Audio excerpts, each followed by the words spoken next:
जनता ने कांग्रेस के प्रति बार बार नो कॉन्फिडेंस घोषित किया है। आदरणीय अध्यक्ष जी, मैं आज इस मौके पर आपके काम की बात बताता हूं, आपकी भलाई के लिए बोल रहा हूं, आपकी भलाई के लिए बोल रहा हूं।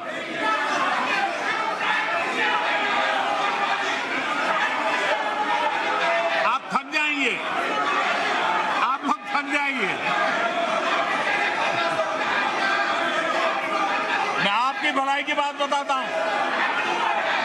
मैं आज इस मौके पर हमारे विपक्ष के साथियों के प्रति अपनी संवेदना भी व्यक्त करना चाहता हूं। कुछ ही दिन पहले बेंगलुरु में आपने मिलजुल कर करीब 1.5-2 दशक पुराने यूपीए का क्रियाकर्म किया है, उसका अंतिम संस्कार किया है।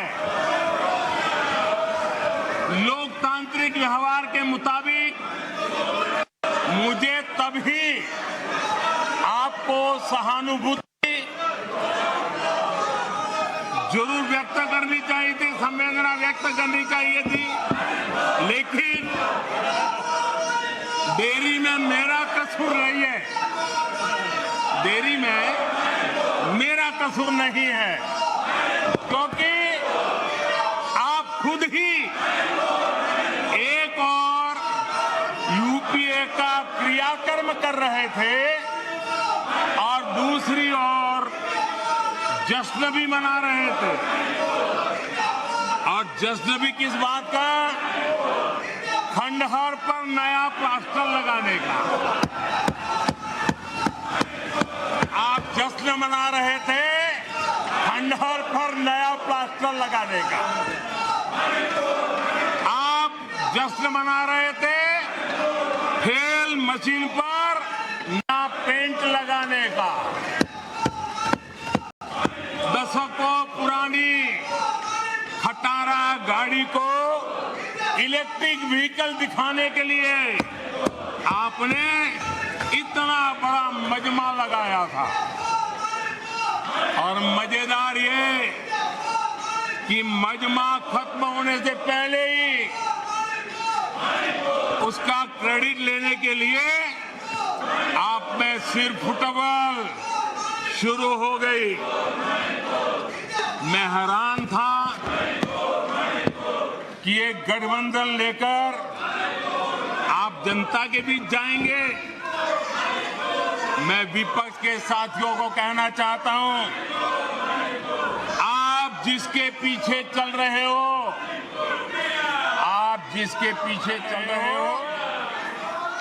उसको तो इस देश की जबान, इस देश की संस्कार की समझ ही नहीं बची है। पीढ़ी दर पीढ़ी ये लोग लाल मिर्च और हरी मिर्च का फर्क नहीं समझ पाए।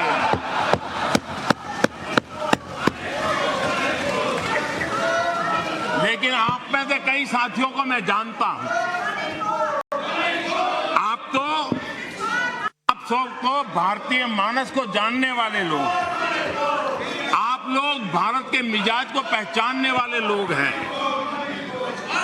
वेश बदलकर धोखा देने की कोशिश करने वालों की हकीकत सामने आ ही जाती है। जिन्हें सिर्फ नाम का सहारा है, उन्हीं के लिए कहा गया है, दूर युद्ध से भागते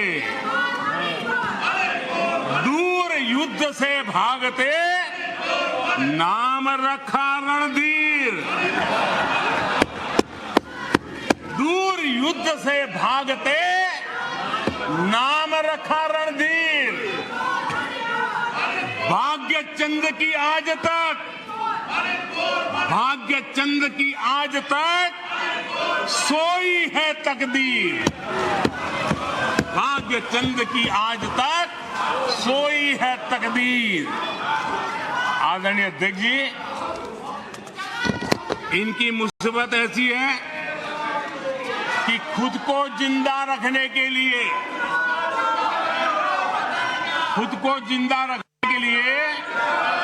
इनको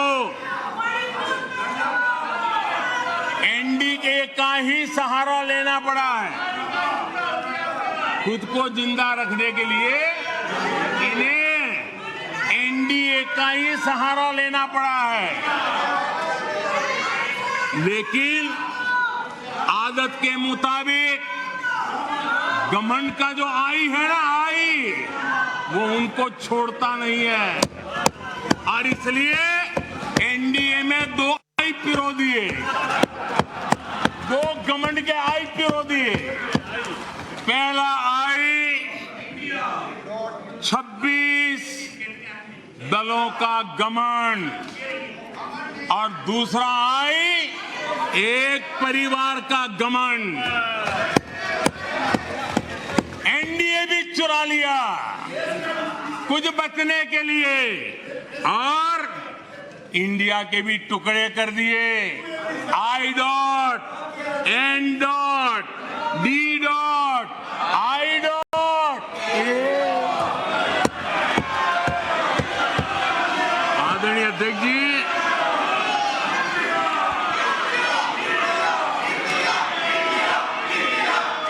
जरा हमारे डीएमके के भाई सुन ले, जरा कांग्रेस के लोग भी सुन ले।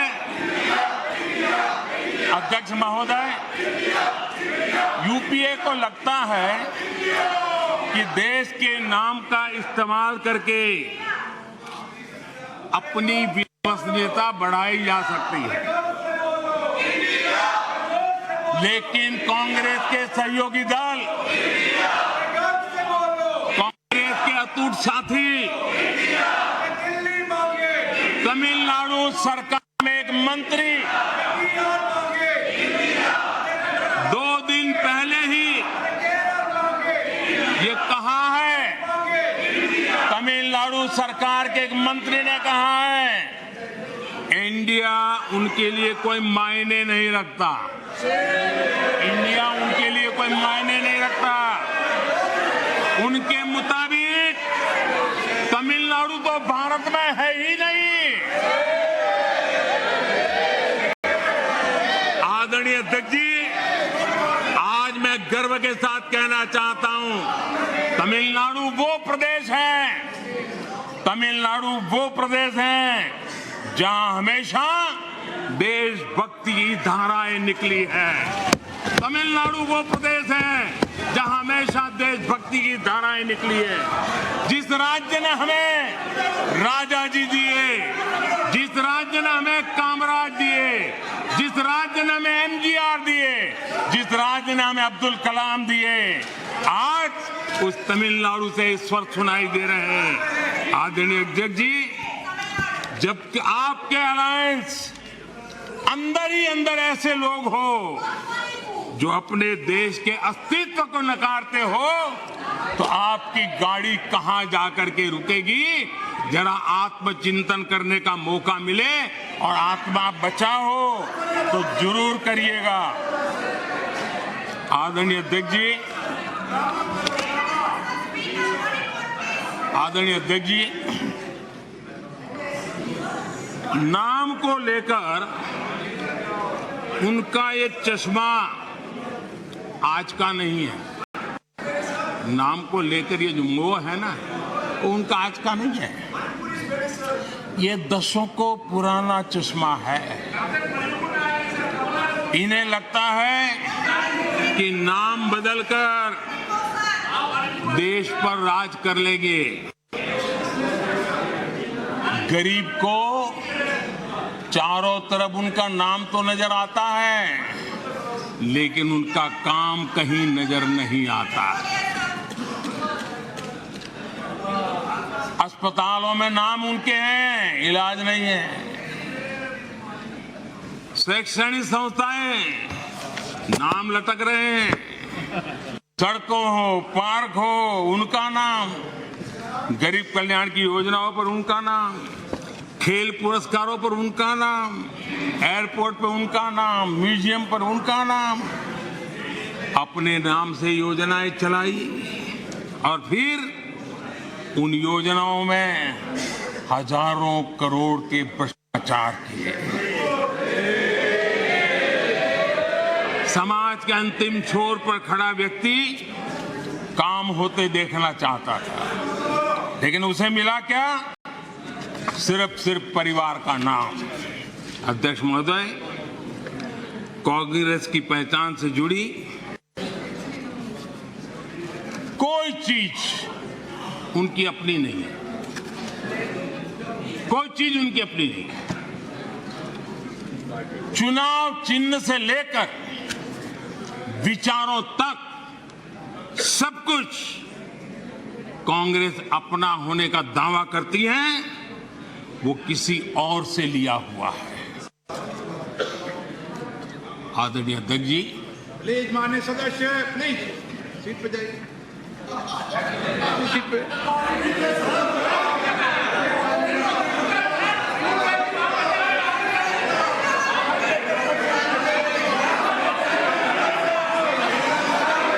अपनी कमियों को ढकने के लिए चुनाव चिन्ह और विचारों को भी चुरा लिया। फिर भी जो बदलाव हुए हैं उसमें पार्टी का घमंड ही दिखता है। ये भी दिखता है कि 2014 से वो किस तरह डिनायल के मोड में है। पार्टी के संस्थापक कौन? एओ ह्यूम एक विदेशी थे जिन्होंने पार्टी बनाई। आप जानते हैं 1920 में भारत के स्वतंत्रता संग्राम को एक नई ऊर्जा मिली।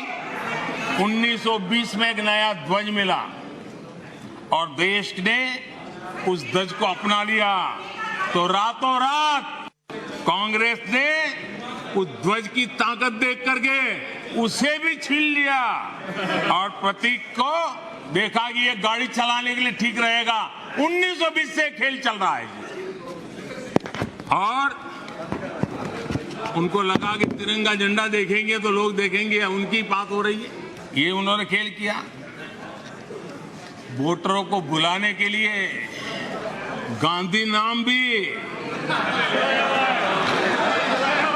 हर बार वो भी चुरा लिया। कांग्रेस के चुनाव चिन्ह देखिए, 2 बैल, गाय बछड़ा और फिर हाथ का पंजा।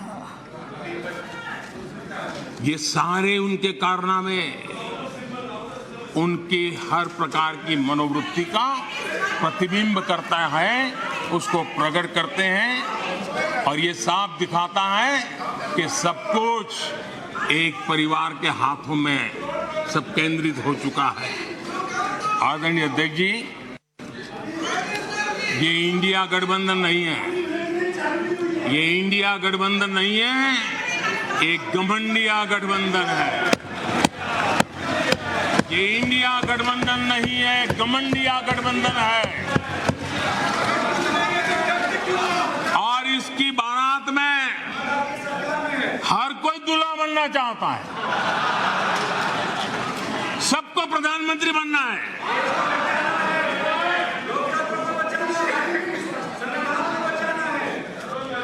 आदरणीय अध्यक्ष जी, इस गठबंधन ने ये भी नहीं सोचा है कि किस राज्य में आपके साथ, आप किसके साथ कहां पहुंचे हैं।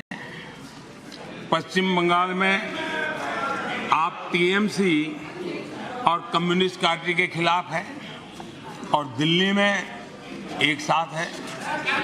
और अधीर बाबू 1991 1991 पश्चिम बंगाल विधानसभा का चुनाव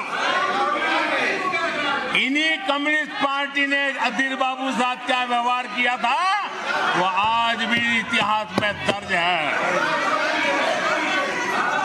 खैर 1991 की बात तो पुरानी है।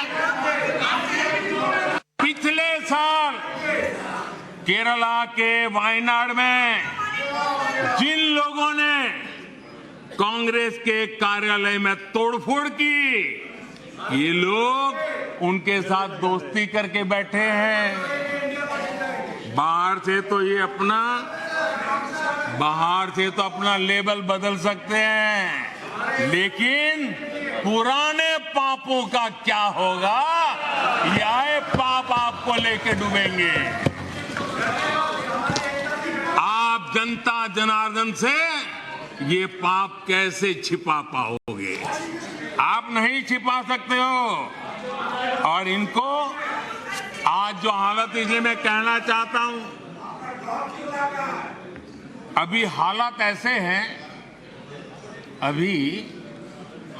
ऐसे हैं इसलिए हाथों में हाथ। अभी हालात ऐसे हैं इसलिए हाथों में हाथ। जहां हालात तो बदले फिर छुरियां भी निकलेगी।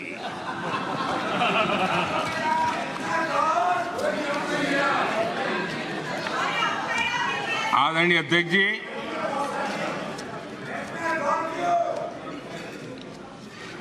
ये घमंडिया गठबंधन देश में परिवारवाद की राजनीति का सबसे बड़ा प्रतिबिंब है।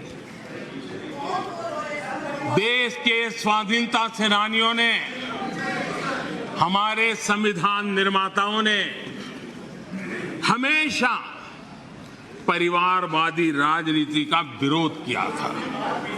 महात्मा गांधी, सरदार वल्लभ भाई पटेल, बाबा साहब आम्बेडकर, डॉक्टर राजेंद्र प्रसाद, मौलाना आजाद, गोपीनाथ बोरदोली, लोकनायक जयप्रकाश, डॉक्टर लोहिया, आप जितने भी नाम देखेंगे, सबने परिवारवाद की खुलकर आलोचना की है, क्योंकि परिवारवाद का नुकसान देश के सामान्य नागरिक को उठाना पड़ता है।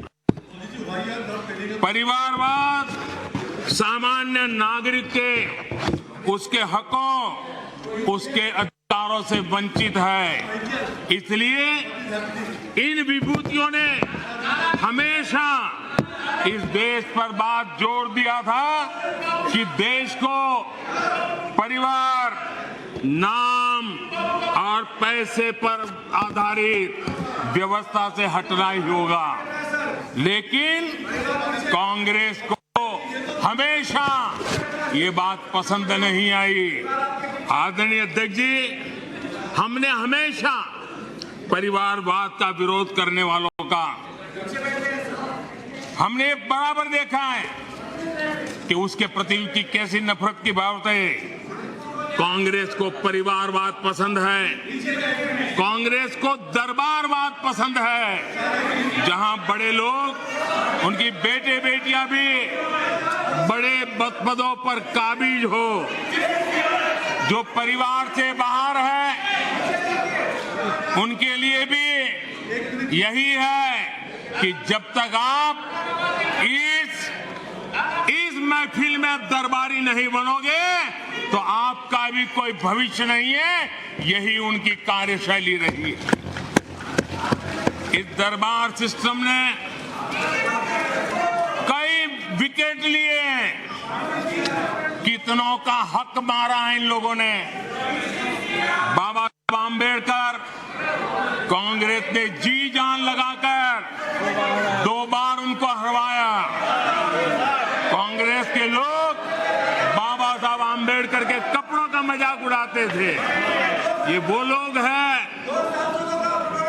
बाबू जगजीवन राम, उन्होंने इमरजेंसी पर सवाल उठाए तो बाबू जग्गू बाबू को भी उन्होंने नहीं छोड़ा, उनको प्रताड़ित किया।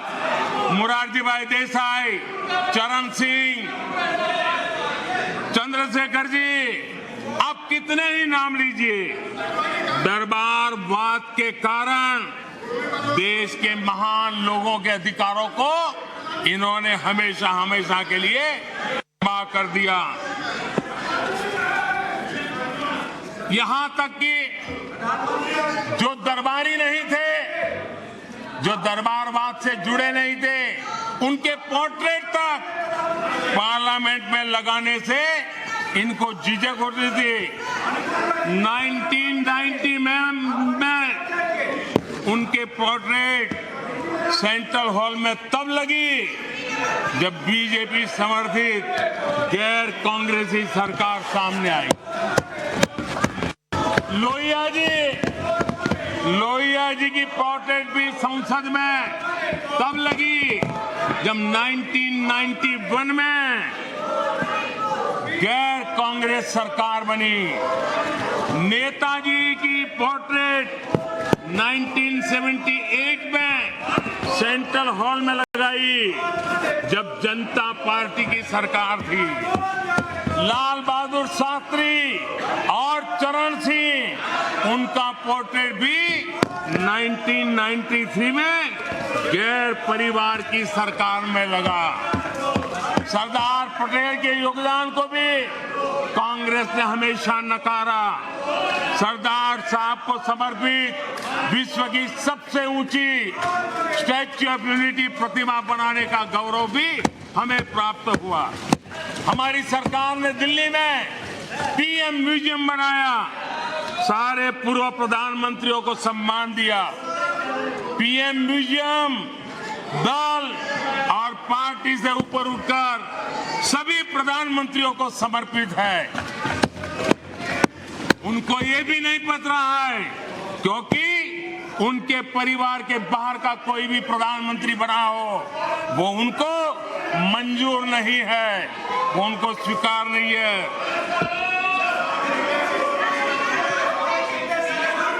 आदरणीय अध्यक्ष जी,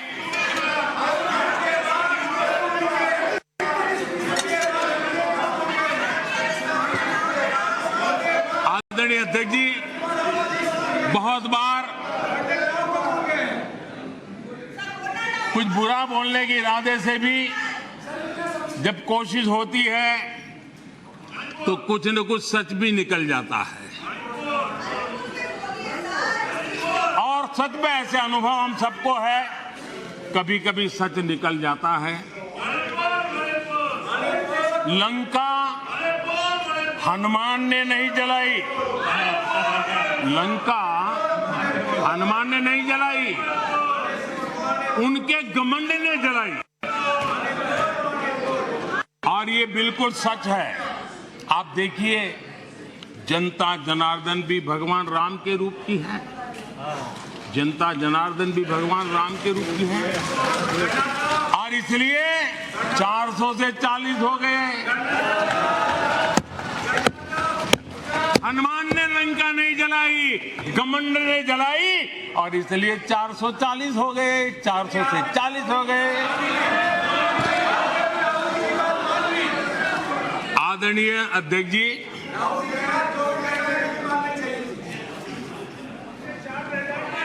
सच्चाई तो ये है, देश की जनता ने दो बार 30 साल के बाद पूर्ण बहुमत की सरकार चुनी, लेकिन गरीब का बेटा यहाँ कैसे बैठा? आपको जो हक था, आप अपनी पारिवारिक पीढ़ी मानते थे, वो यहाँ कैसे बैठ गया? ये चुभन अभी भी आपको परेशान कर रही है, आपको सोने नहीं देती है, और देश की जनता भी आपको सोने नहीं देगी, 2024 में भी सोने नहीं देगी। आदरणीय अध्यक्ष जी, कभी इनके जन्मदिन पर हवाई जहाज में केक काटे जाते जाते थे। कभी इनके जन्मदिन पर हवाई जहाज में केक काटे जाते थे, आज उस हवाई जहाज में गरीब के लिए वैक्सीन जाता है। ये फर्क है। आदरणीय अध्यक्ष जी, एक जमाना था कभी ड्राई क्लीन के लिए कपड़े हवाई जहाज से आते थे। आज गरीब हवाई चप्पल वाला हवाई जहाज में उड़ रहा है।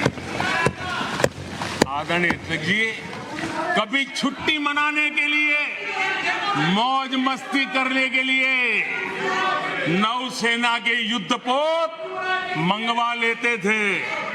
नौसेना की युद्धपोत मंगवा लेते थे मौज मस्ती के लिए। आज उसी नौसेना के जहाज दूर देशों में फंसे भारतीयों को अपने घर लाने के लिए, गरीबों को अपने घर लाने के लिए उपयोग में आते हैं। आदरणीय अध्यक्ष जी, आगे जो लोग आचार व्यवहार चाल चरित्र से राजा बन गए हो, आधुनिक राजा के रूप में ही जिनका दिमाग काम करता हो, उन्हें गरीब का बेटा यहां होने से परेशानी होनी है। आखिर ये नामदार लोग हैं और ये कामदार लोग हैं। आदरणीय अध्यक्ष जी, कुछ बातें बहुत ही समय पर मुझे कहने का अवसर मिलता है। बहुत सी बातें ऐसी होती है, इत्तेफाक देखिए कि कोई मैं तो तय करके बैठता नहीं हूं, लेकिन इत्तेफाक देखिए कल यहां दिल से बात करने की बात भी कही गई थी। उनके दिमाग के हाल को तो देश लंबे समय से जानता है,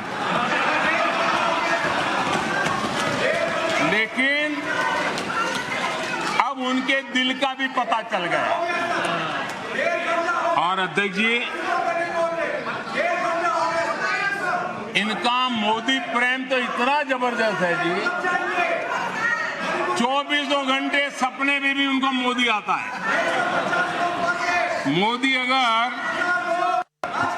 भाषण करते समय बीच में पानी पिए तो ये कहते हैं, अगर पानी भी पिया तो सीना तान के कहते, देखिए मोदी को पानी पिला दिया।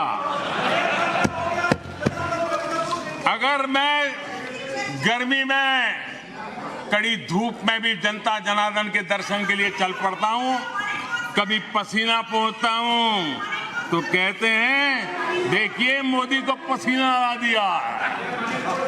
देखिए इनका जीने का सहारा देखिए। एक गीत की पंक्ति है, डूबने वाले को तिनके का सहारा ही बहुत। डूबने वाले को तिनके का सहारा ही बहुत। दिल बहल जाए फकत इतना इशारा ही बहुत। इतने पर भी आसमां वाला गिरा दे बिजलियां। इतने पर भी आसमां वाला गिरा दे बिजलियां। कोई बतला दे जरा ये डूबता फिर क्या करे। आदरणीय अध्यक्ष जी, मैं कांग्रेस की मुसीबत समझता हूं। बरसों से एक ही फेल्ड प्रोडक्ट उसको बार बार लॉन्च करते हैं। हर बार लॉन्चिंग फेल हो जाती है और अब उसका नतीजा ये हुआ है, मतदाताओं के प्रति उनकी नफरत भी 7वें आसमान पर पहुंच गई है।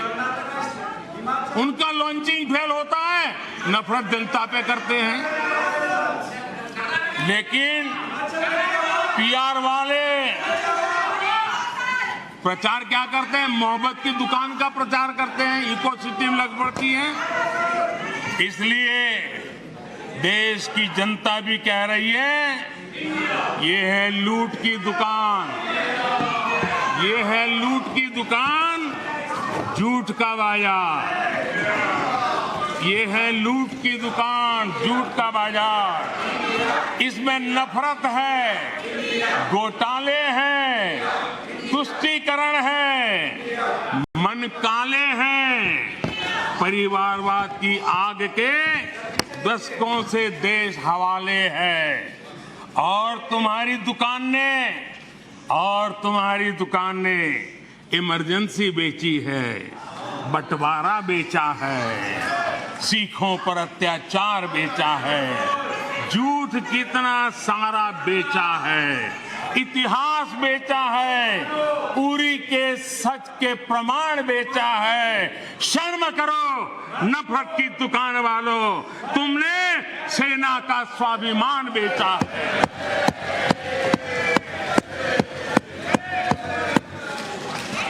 आदरणीय अध्यक्ष जी, हम तो यहाँ बैठे हुए काफी लोग गांव गरीब वाली पृष्ठभूमि से हैं। यहाँ सदन में बड़ी संख्या में लोग गांव और छोटे कस्बों से आते हैं। और गांव का कोई व्यक्ति विदेश जाए, सालों तक वो उसके गीत गाता रहता है। एक आध बार भी कभी विदेश जाए देख करके आया हो, सालों तक बताता रहता है मैं ये देख के आया, मैं ये देख के आया, मैंने ये सुना, मैंने ये मुझे देखा।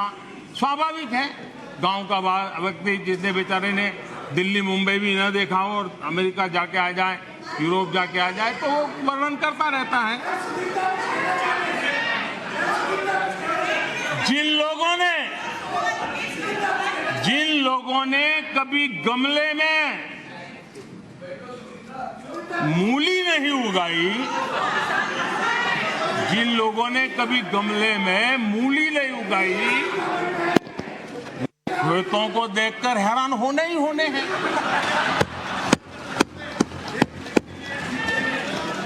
अध्यक्ष जी, हम आप लोग तो जो कभी जमीन पर उतरे ही नहीं, जिन्होंने हमेशा गाड़ी का शीशा डाउन करके दूसरों की गरीबी देखी है, उन्हें सब हैरान करने वाला लग रहा है। जब ऐसे लोग भारत की स्थिति का वर्णन करते हैं तो ये भूल जाते हैं कि भारत में 50 साल तक उनके परिवार ने राज किया था। एक प्रकार से जब भारत के इस रूप का वर्णन करते हैं तब वो अपने पूर्वजों की विफलताओं का जिक्र करते हैं। ये इतिहास गवाह है।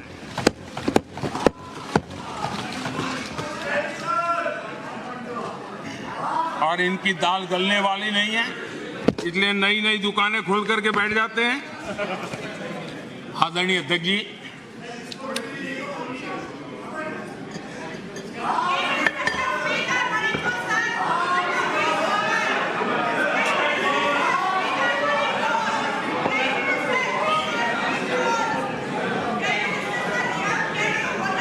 आदरणीय अध्यक्ष जी, इन लोगों को पता है कि इनकी नई दुकान पर भी कुछ दिनों में ताला लग जाएगा। और आज इस चर्चा के बीच देश के लोगों को मैं बड़ी गंभीरता के साथ इस घमंडिया गठबंधन की आर्थिक नीति से भी सावधान करना चाहता हूं। ये देश में ये घमंडिया गठबंधन ऐसी अर्थव्यवस्था चाहता है जिससे देश कमजोर हो और उसका सामर्थ्य बढ़ न पाए। हम अपने आसपास के देशों में देखते हैं जिन आर्थिक नीतियों को लेकर के कांग्रेस के और साथी आगे बढ़ना चाहते हैं, जिस प्रकार से खजाने से पैसे लुटाकर वोट पाने का खेल खेल रहे हैं, हमारे आसपास के देश के हालात देख लीजिए, दुनिया के उन देशों की स्थिति देख लीजिए। और मैं देश को कहना चाहता हूं, इनसे सुधरने की मुझे कोई अपेक्षा नहीं है, वो जनता इनको सुधार देगी। आदरणीय अध्यक्ष जी, इस प्रकार की चीजों का दुष्परिणाम हमारे देश पर भी हो रहा है, हमारे राज्यों पर भी हो रहा है। चुनाव जीतने के लिए अनाप शनाप वायदों के कारण अब इन राज्यों में जनता के ऊपर नए नए दंड डाले जा रहे हैं, नए नए बोझ डाले जा रहे हैं और विकास के प्रोजेक्ट्स बंद करने की घोषणा की जा रही है, विधिवत रूप से घोषणा की जा रही है। आदरणीय अध्यक्ष जी, ये घमंडिया गठबंधन की जो आर्थिक नीति है, उस आर्थिक नीतियों का मैं परिणाम साफ देख रहा हूं और इसलिए मैं देशवासियों को चेतावनी, देशवासियों को सत्य समझाना चाहता हूं। ये लोग, ये घमंडिया गठबंधन, ये लोग भारत के दिवालिया होने की गारंटी है, भारत के दिवालिया होने की गारंटी है।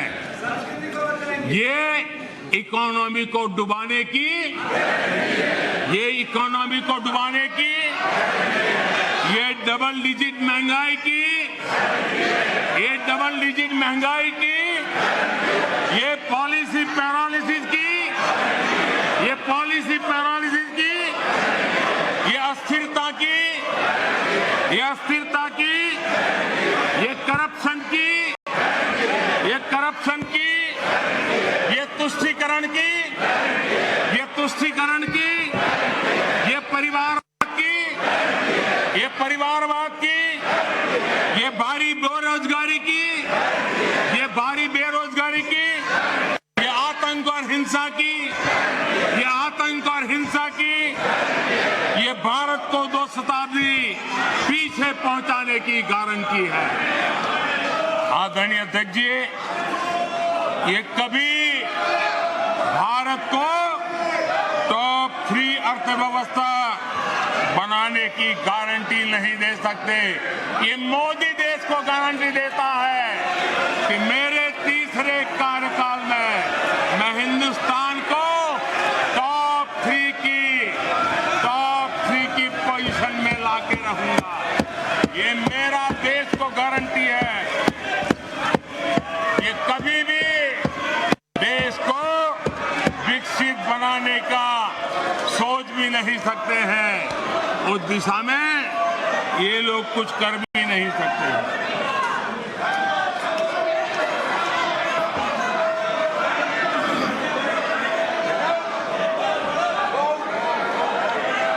आदरणीय अध्यक्ष जी,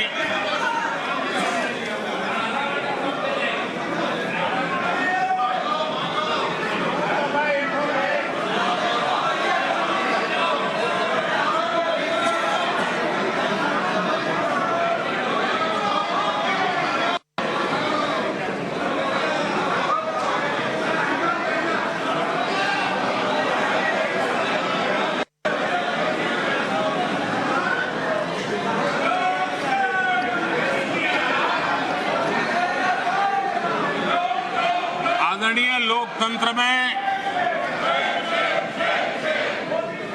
जिनका भरोसा नहीं होता है, वो सुनाने के लिए तो तैयार होते हैं, लेकिन सुनने का धैर्य नहीं होता है।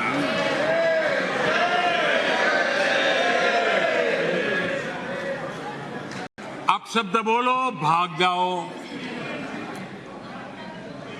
कूड़ा कचरा फेंको, भाग जाओ,